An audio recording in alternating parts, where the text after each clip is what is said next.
Most malls are already half dead. Empty anchor stores, flickering food courts, the same three people circling the same corridors. Nobody really notices when something's off about a place like that. That's kind of the point. This next story starts as a financial horror story and becomes something else entirely. I was paid to be a fake customer at a dying mall. Something strange is happening in there, so my life pretty much derailed back in spring 2022. This is when the downward spiral, so to speak, really began for me. Trust me, this is necessary context for the rest of this. I was at Buffalo Wild Wings, watching some UFC fights with some friends, and decided to cook up a harmless little parlay before the main card. I'd never gambled on anything before and only had this vague understanding of how it worked. But I had just passed some exams and was about 5 or 6 drinks deep, and the world just seemed so open and rife with possibilities, so I thought, why the hell not? I ended up turning $15 into over $200 that night. But based on the way I was acting, you would have thought I'd won 200 mil. The high was just that good, more visceral than I would have thought. I never reached that high ever again. Even after hitting ludicrous bets that paid out 50 to 60 times more, nothing really came close to replicating it, which was really the crux of my issues. My dumbass just kept trying to chase it. As much as I'm sure you'd all love to hear it, I'm not going to go into a detailed timeline of my misery. Just know that it was bad. Probably worse than you're imagining right now. Bridges burned, legal trouble, having to avoid calls from very persistent debt collectors, the works. The only reason I've been able to somewhat keep my head above water for so long was due to my job. It was one of those positions that paid you a lot to sit around in an office and update a spreadsheet every now and then. Maybe an hour of real work a day. I was lucky to land it, even luckier to be able to hang on to it for as long as I did. So when the consultants were hired and the fat started being trimmed, I really had no right to be as shocked as I was when I saw that notification from my manager waiting for me on Teams. I did end up with a pretty decent severance, and can you guess what I did with it? Well, I actually tripled it the following week, betting on motherfucking golf of all things. Of course, I should have stopped right there and updated my LinkedIn, polished off my suit, registered for some networking events. But no, that wasn't going to work for me. In my head, no work meant more time to learn how to become a more proficient gambler. Every night was spent diving into statistics, deep analytics, line movements, even sports psychology of all things. What's it called when you think you know a lot, but you really don't know shit? The Freddy Krueger effect, something like that? Things were going all right for a while. Not great, but I was winning just enough that I was able to stomach it all. But then one night I was completely coked out and decided to place a very large and stupid bet on a certain boxing match. It flopped hard. Then, in my desperation to recoup something, I cooked up another long shot parlay on some fights the following weekend. And I'm sure you can guess what happened. When I was laid off 4 months ago, I had a total of $45,000 in liquid savings and only $35,000 in debts. And cross all my accounts now, I'm down to $27.50. As for the debts, I don't even know. I don't want to look. My cards are all maxed. My credit is shot. I can't talk to my family anymore. My friends are no longer my friends. And every day there are people who look like they enjoy breaking fingers standing outside of my apartment building. Sometimes they manage to make it in and knock furiously at my door, and I just have to pretend like I'm not there. By the time I finally came to my senses and began job searching again, I'd already dug a cavern for myself that was going to take some Herculean effort to scale out of. I did manage to get some interviews, but never made it to any second rounds. Maybe I was coming off as too strung out. I don't know. Side tangent. Don't you fucking hate when they ask about gaps in your employment? It's like, fuck off, man. Pause. Anyways, I haven't gotten an interview in a while, and things don't seem to be looking up there. A few days ago, the collectors actually tried physically breaking down my door, got real close as well until one of my neighbors, this old military type, came out and threatened to shoot their kneecaps off if they didn't skedaddle. I got lucky there. I can't bank on getting lucky again. Which leads me to last night. I was drunk off some bottom shelf vodka and decided to try a more shameful and unorthodox method of procuring funds. That method being using AI generated sob stories to e-bag on Reddit. Yeah, look, I was desperate, wasn't thinking straight, I know. Of course, I wasn't sure how much I'd be able to get out of it. Certainly not enough to put even a tiny dent in the total debt, but maybe just enough to get the collectors off my back. For a while. And what more could I lose from trying? I still had the wherewithal to at least edit out most of the chat GPT speak in the posts before copying and pasting them to as many relevant subreddits as possible. Predictably, I got called out almost immediately, getting blocked from one community after another. But just when I was ready to give it up, somebody shot me a message. I'll paste it below. Hey there, my name is Scott. I saw your post in underscore entrance. That really sucks, man. Really, it does. I've been there, and I think I can help. Now, I can't just give you money straight up because I don't have much myself, but I can offer you a quick and reasonably trouble-free way to get some. Nothing weird or illegal or sexual, so don't worry about that. I have a friend who's head of a property group that owns a mall. You said you live in Entrance, right? The mall's located in Entrance, so it shouldn't be too far of a drive. In any case, you'll be compensated for fuel. So here's the crux of the proposal. You see, the mall's not doing too well. These days, I think most malls aren't, but the location for this one is just so awful that it's doing worse than the rest of them. But for whatever reason, this guy isn't quite ready to let go of it. It's not that he even really cares about it being profitable. He just doesn't want it to get shut down and repurposed for something else, for whatever reason. You know how weird rich people can be? Have you ever heard about mystery shoppers? It's not as eerie as it sounds. They're just people who are hired to walk around malls and shopping centers pretending to be customers. That's basically what he's recruiting for, to make it look like the place still has some juice left in it, so that he can delay the inevitable for as long as he can. Again, for what? I don't know. You'll be given a certain window of time in which you're meant to walk around, doing your best to pretend like you actually have a reason for being there, which would involve some shopping, looking around, having a meal in the food court, etc. Once you enter the building, you'll go up to the Starbucks on the second floor, go up to the barista and tell her that you're part of the program, and she'll give you $100 cash. You can then go ahead and spend that $100 on whatever you'd like over the course of the time you're in there. Make sure you spend all of it. Don't try and keep it. They'll know. Once your time is up, you can simply leave, but don't try and leave early. Once again, they'll know. In order to receive compensation, you'll need to be in there for your entire allotted duration. You can stay longer if you'd like, but not a second less. I mean that literally, not even a second. Compensation is as follows: $250 for each hour spent there, to be e-transferred immediately upon your departure. If my friend likes your performance, there will be opportunity for you to come back. Let me know if this sounds like something you'd be interested in, and then I'll send over some more details. Cheers. Okay, so clearly a joke, right? I'm being trolled, but then I tried to think about what the punchline possibly could have been and couldn't come up with anything. So I pivoted to the idea that maybe it was a scam or something even more nefarious than that. The setup tracked well enough. Lure people out to somewhere remote under the pretense that they're about to make some good money, but not such good money that it seems like a glaring trap. $250 an hour for walking around a mall is just skirting that edge, in my opinion. But what the fuck are they planning to do once I get there? Mug me? They know I'm broke as shit and don't have anything, so that can't be it. So what else do I have that's valuable? My organs? Maybe they'll kidnap me and torture me to death on the dark web. I think the reason I'm typing this all out is because I'm hoping when I read it back, something will click, that I'll be able to come to my senses and realize just how bad an idea it is. Because right now, against all logic, I'm genuinely considering it. Because those fuckers are pounding on my door again. This time, they knocked for like 20 minutes straight. It got intense enough that I really thought they were going to give another go at breaking it down. But they didn't. Lucky me. I've thought about spending less time here so that if they ever do storm in, I won't have to make a break for the fire exit.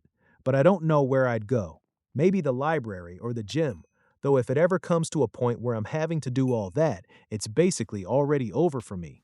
That's no way to live. Trying to weigh everything now. Do I have anything to lose besides my life? Could things get worse than they are right now? This time, they knocked for like 20 minutes straight. It got intense enough that I really thought they were going to give another go at breaking it down. But they didn't. One of the people I owe money to is this guy named Renzo. I met Renzo at a bar while I was watching Canelo vs. Crawford card. What was that, like 9 months ago? Jesus. So anyways, I met this guy there and I was blitzed out of my head and told him very confidently to bet the house on Crawford. He seemed to like the cut of my jib, so he went ahead and did so. Not quite the house, but a pretty fat stack. I made him some good money that night. Made some good money myself. Then we just drank and drank until things got hazy, and the only other thing I really remember before waking up in his apartment the next morning, not what you think, was my face being pressed down into cold concrete. My clothes were still on, phone and wallet still in my pockets, and I was just slumped over on a couch with one side of my face stinging so bad it felt like something was pulsating beneath it. Looking at myself using the camera on my phone, I could see that half of my face was red and swollen, scratches overlapping each other like a bloody lattice. Then Renzo comes into the living room saying he couldn't believe what I did last night and how much of a dog I was. I didn't know what he was referring to, and I still don't. I never asked. So that's how I met the guy. I'd later find out that he traffics a lot of cocaine over the border and does a lot of it himself, and that there's a small jar sitting next to his television containing several shriveled, dried-up human ears that he claims used to belong to the members of some outlaw gang in the Old West. I'm sure a reasonable person would have considered these things very carefully and concluded that they might be better off keeping their distance. But not me. In fact, I did the worst thing anybody could have possibly done. I ended up borrowing some money from him, only around $3,000.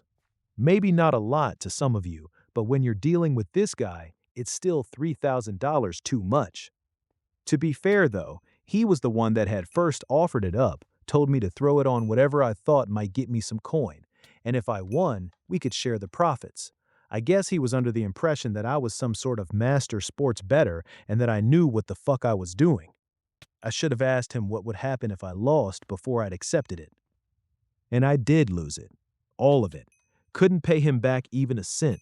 I didn't hide it from him, just told him the facts straight and clear, to which he'd smiled, told me it was all right, that I had a week to pay him back. That week turned into a month, then 2 months, then I just started flat out avoiding him. Wasn't picking up his calls, being very careful to scan my surroundings for any sign of him whenever I was out. Eventually, I guess he snapped and sent his goons after me, and now here we are. The reason I bring Renzo up is because he's the most pressing issue in my life right now. The guy's clearly not going away, and if I don't placate him soon, something very bad is going to happen, and I'm not going to be able to run from it. I just gave him a call, apologized for ducking him, and then asked him plainly how much money I'd need to give him at this point to square everything up, for him to call off his goons and leave me be. He told me $10,000.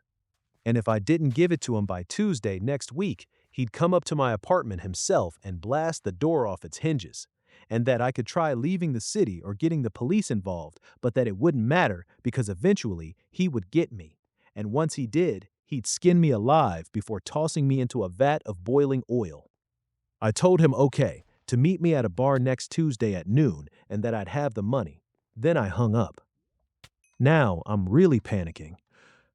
I mean, I doubt the guy has access to a vat of boiling oil large enough to toss a body into, but I kind of believe him about the skinning alive part. $10,000 divided by $250 is 40 hours. I have about 170 hours before I have to meet him. I just messaged Scott back, telling him I was very much interested in the mall thing. Let's see what he says. Let's see what he says. It didn't take long for Scott to get back to me. He said he was glad to hear it, then asked when I could start. I told him immediately. Then I asked him how many hours he could get me before Tuesday. He told me he could maybe swing 35. I told him I really needed 40 and was there any way we could make that happen. He said no, 35 was a hard limit, but that he could probably vouch for me and get my rate up to $265 an hour. Then I tried pushing for $285, claiming that'd be the minimum I'd need in order to stave off eviction, basically trying to guilt him into it. It was a long back and forth, but eventually we were able to come to a mutual agreement.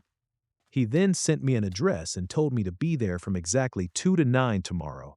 I told him I appreciated it and sent him the details he'd asked for, which was just my name, age, phone number, email, and that's it. No address, work history, social security number, literally anything else. They didn't even ask for a picture of my ID, which was convenient, but also sketchy as fuck. I mean, I could have been a literal bot, and how would he know? So many red flags that you could supply a parade with them. But it's not like I really have the luxury of backing out at this point. Maybe I could try leaving town, but I don't think I'd get too far. I don't think it'd end well. I told him I'd be there. A few hours later, he sent me another message via email this time. Hey, it's Scott. Please remember this before you go. It's really important that you do your best to act like a real customer. From the moment you step inside to the moment you leave. If anybody comes up to you and asks you what you're doing, tell them you're shopping or going to see a movie or grabbing lunch or just killing some time. Have a response ready and deliver it clearly and confidently. Absolutely no acting like a deer in headlights. Just be calm, be natural. Don't think about it too much. And while you're in there, don't ask any questions of your own. You see or hear something weird, just ignore it. But if you ever feel like you're in genuine danger, don't hesitate to leave. You'll be paid in full for the day. Should any incidents transpire, please let me know. Tell me exactly what happened and I'll relay it to my friend. He likes to keep tabs on that sort of stuff. Also, one more thing I should have mentioned at the start. Try to keep what you see in there to yourself. Try not to talk about it too much. But if you do, because I know you probably will, just make sure to leave out the specifics. I know it sounds contradictory, but my friend would rather keep everything contained here. Good luck, man. Rooting for you. So yeah, not sure what to make of that, but I'm trying not to think about it. I thought about sending Scott another message, asking what kind of danger I could possibly expect. But fuck it, don't bite the hand that feeds you or something. It's late now and I'm watching Breaking Bad for the 4th time, and I have about 8 hours before I need to be at the mall. I really should get some sleep, make sure I'm mentally sharp for tomorrow, but my heart's beating pretty fast and I get the sense that rest won't come easy right now. I looked up the address, and it does seem to be a real, active place with real reviews. Nothing glaringly off about it other than the location. It's about a 25-minute drive from my apartment, and it's pretty out of the way, not very accessible. I think I have just enough left in my account to fill up my tank with just enough gas to get me there and back. Then that's it. So if this does turn out to be some stupid joke, then I'm really screwed tight. I'm done for. But I'll be screwed tight if I show up or not. And even if it is a trap, and I show up and immediately get shot in the head or get kidnapped and tortured, well, at least that means I won't have to deal with a lot of annoying shit in the future. Framing it that way, it really is a win-win-win. And I'm starting to feel better about it all. I'm sitting in my car right now and I'm feeling oddly mellow, more than I have in a long time. Could be a defense mechanism, my psyche trying to brace me for the unknown. Could also be the vodka Red Bull concoction I've just finished chugging. Whatever it is, I'll take it. The parking lot here is larger than I'd expected and about a fifth of the way full, which is surprising to me given the location. It might be a stretch to call it the middle of nowhere, but just based on a cursory glance, you could make a case for it. No other buildings around, no other sign of life at all, just a desolate stretch of highway on one side and a dense forest on the other. It's about 10 minutes out of the city, smack dab between some gray industrial area and a long stretch of farmland. I cannot fathom what the target demographic was here. It's about 10 before 2. A lot of thoughts running through my head, but I'm doing a good job of stamping most of them out. In another 5 minutes, I'll head in. It's just after 8 now, and I'm sitting in the food court, sipping on the remnants of the milkshake. Not so mellow anymore. It's been strange here. Real fucking bizarre. I'm still trying to process it. When I'd first entered, which I made sure to do at exactly 2, I'd followed Scott's instructions and immediately headed up to the second floor. Looking around the place, it seemed typical enough. There was the usual fare: H&M, Foot Locker, Bath and Body Works, Sephora, candy shops, stores selling cute but useless toys and knickknacks. Not quite bustling with activity anywhere, but also not empty enough for it to feel eerie. Though it feels really weird knowing that everybody you pass by is likely there for the same fucked up reason you are, so I've been trying to avoid making any eye contact. I spent a lot of time searching around for the Starbucks and eventually found it tucked away in some corner, all the way at the end of a long string of dead and vacant storefronts. Almost like they'd made some concerted effort to hide it, or maybe it was just a coincidence. Don't want to get too conspiratorial yet. I walked inside, and the only person in there other than the barista was this dude sitting at a table with a half-eaten sandwich in front of him. He didn't look up or really register my presence at all, just kept staring blankly ahead at something? I didn't know what, couldn't figure it out. Maybe the painting of abstract shapes on the wall? I went up to the barista, who had short blonde hair and looked to be in her 20s. I offered up a smile, which wasn't reciprocated. Not that I really cared. What did catch me off guard was the look on her face. Like I was the scourge of the earth or something. Like I'd just murdered 10 puppies in front of her and then laughed about it. I was so puzzled by this that my train of thought completely derailed for a second, and I forgot what I was supposed to say. After stumbling through several half-baked sentences, it finally came back to me and I spat it out. I'm, part of the program. She sighed and actually rolled her eyes before asking me what I wanted to order. I just stared at her, no clue what to say, probably looking bewildered. I told her again that I was part of the program. She shook her head, sighed again. You're supposed to buy something first, she told me, keeping her voice really low while staring daggers at me. They didn't tell you. I shook my head and told her no, they didn't. You're supposed to buy something and hand me some cash, and then I give you the change. Get it? I remember starting to get lightheaded here, thinking, was this real? Was I dreaming? So order something and then give me some cash, she went on. Doesn't matter how much, just give me something. I told her I'd have a black coffee and began digging through my wallet, surprised and relieved to find a crumpled $1 bill in there. I took it out, handed it to her. She snatched it quickly out of my hand and dumped it in the register, then gave me back a small stack of crisp $10 bills. I counted them quickly, 10 total. I turned around, getting ready to leave, but then she called me back, asking did I forget about something. I stopped, turned around, and she went about making the coffee, her movements slow, almost labored. I noticed that she was walking with a limp.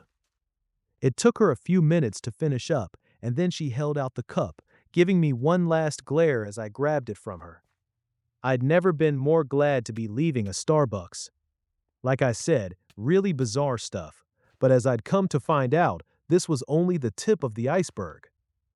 I took a sip of the coffee, and it tasted burnt to hell, just completely god-awful, so I tossed it, made my way over to one of those mall directory things. Still had a lot of time to kill, so I began perusing the options. Eventually, I settled on heading over to the Chili's, having a margarita or two or three. Yes, I have problems. I went back down to the first floor, keeping my vision squared ahead, trying not to draw any attention to myself. At one point, I walked past a woman that looked to be in her early 60s, late 70s, and I had to wonder, was she here for the money as well, or did she just happen upon this place on her own volition? I almost wanted to ask her directly, but thought better of it. Arriving at the Chili's, I headed straight for the bar and was surprised to find most of the seats there occupied. Most lively place I'd seen in the mall by far, though there wasn't a soul at any of the tables. It was a mixed group, men, women, some old, some young, all seeming pretty drunk and glaring at me malevolently, as if I were intruding on something sacred. Well, I thought, this was just the way it was going to be. I tried not to take it personally. I took a seat at the end of the bar, trying and failing to catch the bartender's attention. It was a youngish guy, maybe early 30s, big beard and pencil-thin arms covered in tattoos. I think it took about 5 full minutes before he finally, reluctantly, looked my way. He started to walk towards me, moving real slow, as if trying to draw out the steps. "Yeah?" is all he said to me, his tone oozing with cold contempt. I told him that I'd have a margarita, along with a Budweiser. For a while he continued to stare at me, his expression implying that I'd crossed some sort of line by asking to be served alcohol at a bar at a fucking Chili's. Then he took a deep breath through his nose and turned away, walked over to the liquor shelf. I watched him as he dumped some tequila into a glass, threw a lime wedge in it, topped it off with a messy splash of Sprite, spilling most of it onto the counter. Then he walked back over, set it down roughly in front of me, walked away again. He didn't bother with the Budweiser, and I didn't bother pressing him for it. More trouble than it was worth, I reckoned. I sat there and sipped my drink slowly, watching CNN on the television but not really paying attention to it. It was hard to focus on anything at all when you could just feel that every single pair of eyes in the room was stuck onto you like glue. That you were the center of attention for reasons that were probably not so good. I finished the drink and felt like I needed one more to get a tolerable buzz going. Tried to get the bartender's attention again, but this time he just straight up ignored me. Just kept facing ahead while leaning against the back shelf, taking swigs out of a Smirnoff bottle before putting it back, lightly swaying on his feet. The guy was plastered. At a point, it starts to become a blow to your ego, and this was about that point. I began shouting at him, something like, "Come on, man, can a guy not get a fucking drink?" Maybe, probably, with a bit of an edge in my voice. But he still wouldn't look at me. I looked down at the rest of the bar and suddenly nobody else was looking at me either. It's like the entire room had suddenly and collectively agreed to pretend like I no longer existed. "What the fuck is wrong with you people?" I shouted.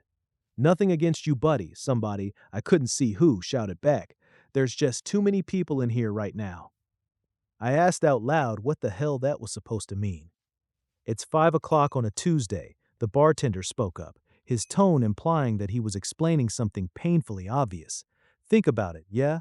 How busy can a Chili's get on a Tuesday at 5 o'clock? Just think about it. If we don't sell this, then nobody gets paid, so quit your whining and come back when it's emptier." Any further questions of mine fell on deaf ears. I was invisible again.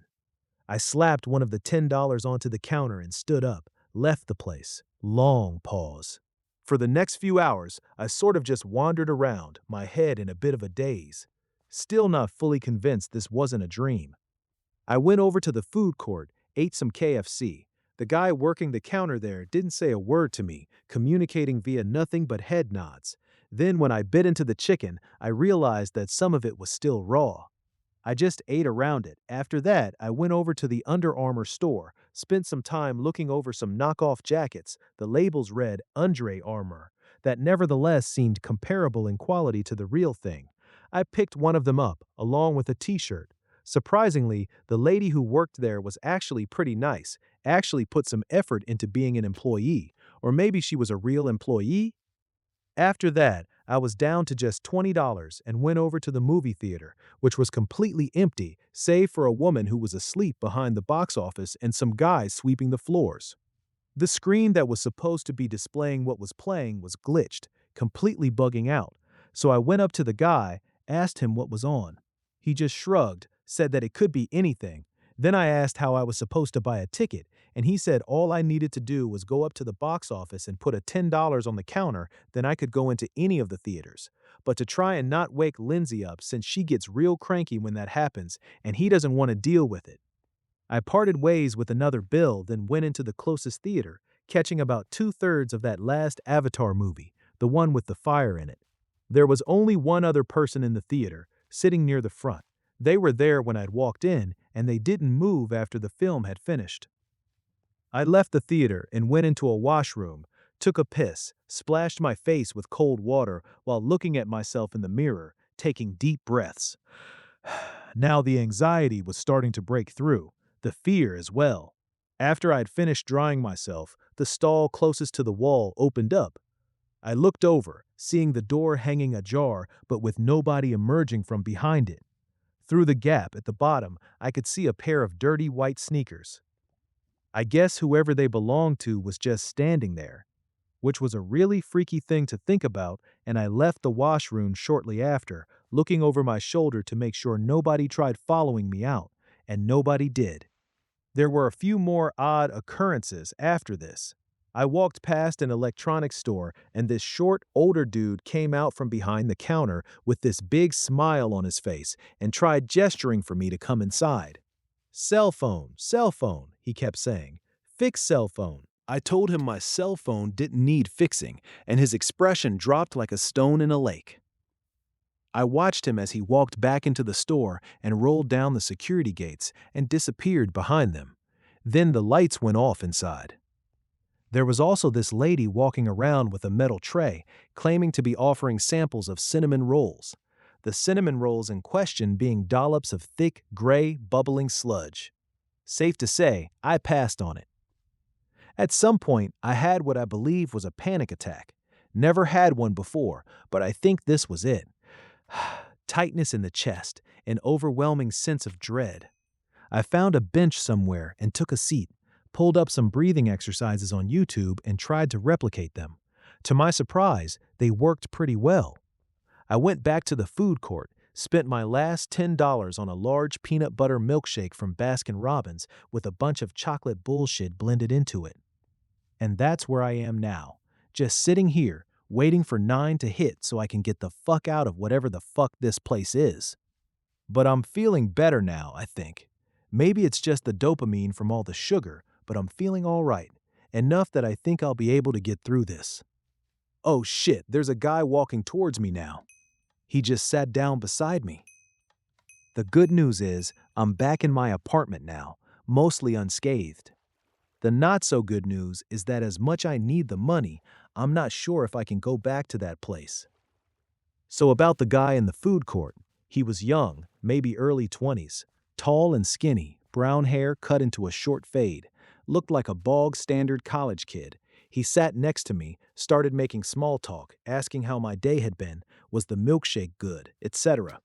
I tried ignoring him at first, but he seemed nice and normal and coherent enough that I started to feel bad about it. So we got to talking a bit. He told me his name was Daniel and that he used to be a copywriter but got laid off around 6 months ago and hasn't been able to find anything since. So that's what he was doing here. What about you? He then asked. Why are you here? Right at that moment, I felt comfortable enough to tell him the truth. I told him about the gambling, the debts, the collectors. It felt nice and cathartic airing out my dirty laundry to a complete stranger, so I just kept on going. I didn't stop talking until my eyes drifted down and landed on the shoes he was wearing, these really worn, scuffed white sneakers. Okay, I thought, could be a coincidence. And even if it was same guy from the bathroom, then so what? But then I remembered Scott's message, specifically his instructions about what I was supposed to do if somebody tried talking to me, and the realization washed over me like a cold wave. I suddenly stood up, told him I had to get going. He started protesting, telling me that I should stick around because he had something he wanted to show me. I told him I was tired and I really needed to go home. He started grinning, showing off blocky, chiclet teeth, really stretching his lips as wide as they could go and then a bit wider than that, looking really uncanny. He asked me again what I was doing here. Shopping, I told him. Just shopping. He pointed out that I didn't have any bags, so what could I have been shopping for? I started scanning the floor around me before remembering that I'd left the Under Armour bag in the washroom. He started laughing in this jovial manner, though there was something clearly ominous beneath it. You're not here to shop, are you? He asked. Then what? Why are you here? I snuck a glance at my phone and saw 8:50. I repeated that I really had to leave, and then I turned around, started heading for the exit. To my dismay, I could hear his steps keeping pace behind me. Once I got to the doors, I checked the time again. 8:55. I turned and Daniel, or whoever the fuck he was still there, standing about a half dozen feet away. Don't you have to go home? He questioned, holding on to that grin. Door's right there. Why don't you leave? By now, I was checking my phone every few seconds, no longer making an attempt to hide it. He laughed again, said that if I wasn't going home, I may as well come and see what he wants to show me. Now, the panic had returned, and I really had to force myself to stay put for just a few more minutes. Minutes that seemed to be stretching into infinity. But I told myself that I was ready to sprint the second he tried making a move. I started wondering who I was more scared of, Renzo or this fucker right in front of me. It came up inconclusive. As the seconds ticked down, he continued goading me to come with him, each request insinuating more of a threat than the last. The grin slowly fading, twisting into something more outwardly malicious. The moment that the clock hit 9, I tried to bolt. Though I didn't get far, the bastard grabbed onto my collar, started dragging me back. I tried yanking myself away, but the fucking freak had this inexplicable iron grip. It was nothing but luck that I'd been wearing one of my old, cheap shirts, the fabric of which was already starting to tear. I jerked myself forward a few more times until it shredded off my back. Once free, I lunged ahead and pushed the door open, vaulting myself outside and tripping over my own feet, elbows planting hard onto the concrete. A searing pain jolted up my arms, and I think I heard something crack, but I wasn't too worried about it in the moment, more concerned about making sure Daniel wasn't about to drag me back inside. I scrambled to my feet and spun around to face the doors, bracing myself for, well, I don't know what. Maybe for him to be charging towards me like a bull. Which he wasn't. He remained inside, his face now pressed up against the glass, features pancaked into this odd, grotesque visage. Staring at me with wide, bulging eyes, relentlessly dragging his tongue across the glass in a circular pattern. Like he'd suddenly forgotten how to act like a human, or maybe he just didn't care anymore, no longer felt the need to keep up the front. I just stood there and stared back, convinced that the second I tried to move, he would do the same. I'm not sure how long this little stalemate of ours went on for, but I remember my heart racing the entire time, beating faster and faster, approaching a point where I thought it might just explode. But eventually, he did leave, detached his face from the glass and spun around and just walked off. I doubled over, puked up some bile and took several deep breaths before walking over to my car, cold and shirtless, watching the sun dip into the horizon. I wasn't expecting to find that my tires had all been slashed, all 4 of them. My stomach dropped. Then it dropped even further once I looked around and saw that my car was now literally the only one in the entire lot. I tried calling for an Uber, but the network out there was so shit that the app wouldn't load. I could have gone back into the mall and used the Wi-Fi. But fuck that. I just leaned on the hood of my car, mulling over my options, feeling a bit numb.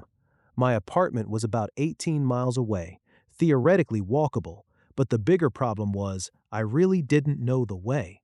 There was a good chance that if I tried walking, I'd end up in the next town over, especially in the dark, which was something I thankfully didn't have to risk. A few minutes later, the front door swung open, and out came a woman, maybe in her 30s, dressed in jeans and a windbreaker. She didn't seem all too dangerous, but my expectations were up in the air at that point, so I backed away regardless. She walked halfway across the lot before stopping, looking over at me. It seemed like she was about to say something but then hesitated, looking away for a second before looking back. Then she called out, asking if I needed a ride. I told her I'd love one, but could she first prove to me that she wasn't with the maniac that I'd just escaped from? She said she wasn't with him, but that she didn't know how she was supposed to prove that to me, and that she wasn't going to wait around, so if I wanted a ride, I should make that decision soon. I shivered. It was starting to get cold out. She never questioned why I was shirtless. I then asked her where her car was. She told me to follow her, but not before flashing the Glock attached to her hip. She said she didn't think I was a threat, but that she absolutely would not hesitate to shoot if I tried anything. I assured her that I wasn't going to try anything. She'd parked about a half-mile away from the mall on a dirt patch in the forest, well hidden from the road. I asked her why she'd parked all the way out there and not in the lot. She told me the first time she'd left her car in the lot after 8 p.m., her tires had gotten slashed. I then asked her how long she's been working at the mall. She said she didn't really want to talk about it, that she'd prefer it if we just sat in silence for the duration of the trip. So we did. Once we were back in the city, she dropped me off at a train station. I didn't have any cash for a ticket, but it was pretty close to my apartment, only about a 10-minute walk away. I thanked her and hopped out. Before she took off, I asked her what her name was. She just shook her head, said it'd be pointless for me to know. When I got home, I drained the rest of the vodka in my fridge and passed out on my couch. When I woke up this morning, I checked my phone and saw a notification from my bank. I had been e-transferred $3,000. I also had another email from Scott. Hey man, I heard you might have had a rough first day, so I sent you a bit extra on top of the promised amount. Your hours are the same for today, 2 to 9 p.m. And also, man, just remember what I said before. You're a customer in there, so act like it. It's about 10:30 a.m. right now, and I'm just lying on the couch, sipping some Clamato juice, not really wanting to move. Especially not to go back to that place. I spent some time trying to calculate how far $3,000 could get me if I skipped town and concluded probably not very far. Then I tried conjuring up some other ways I might be able to cover the last $7,000 before asking myself who I was kidding. I really don't want to go back there, but I know I'll probably have to.